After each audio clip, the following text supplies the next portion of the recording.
Loïc communique avec son fils sur WhatsApp. Lou Bureau vient de partir de Kiev pour rejoindre la frontière. L'Ukraine, il la connaît bien. Il y fait des reportages depuis plusieurs années. Donc là, c'est un de ses amis sur place et avec son ami qui avait rejoint la défense civile de Kiev et qui sont morts. Ça, c'est la réalité de la guerre, c'est-à-dire que c'est bien comprendre que c'est des gens exactement comme nous, qui partent en vacances, qui ont un travail, et puis à un moment donné, la guerre arrive à la porte, et puis il faut y aller. Et des jeunes meurent un peu partout comme ça en Ukraine. Par message, son fils lui raconte son quotidien dans un pays en guerre. Comme beaucoup d'Ukrainiens, il en me peut.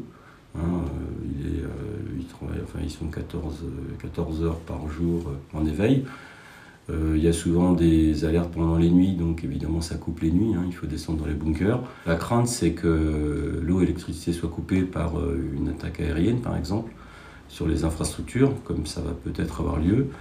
C'est pas encore le cas, ils arrivent à maintenir, donc actuellement ils remplissent les baignoires d'eau. Pas pour se laver, mais pour pouvoir boire. Après 10 jours à couvrir le conflit, Lou ne devrait plus tarder à rentrer en France et c'est un soulagement pour sa famille. Je m'aperçois bien que, alors qu'on sort d'une période de vacances, je suis très fatigué, donc ça c'est quand même un signe généralement parce qu'on va dire que ça travaille. C'est vrai que tous les matins, les premiers réflexes c'est de regarder les médias français. Ma femme elle est très inquiète. Donc elle a un petit peu plus de mal à gérer, même si elle est bien obligée aussi de se faire violence. Et puis aussi les grands-parents qui sont inquiets. En septembre dernier, Lou Bureau a présenté son premier film Tranché à la Mostra de Venise sur le quotidien des soldats ukrainiens dans le Donbass qui se battaient déjà contre des indépendantistes russes avant le début de cette guerre.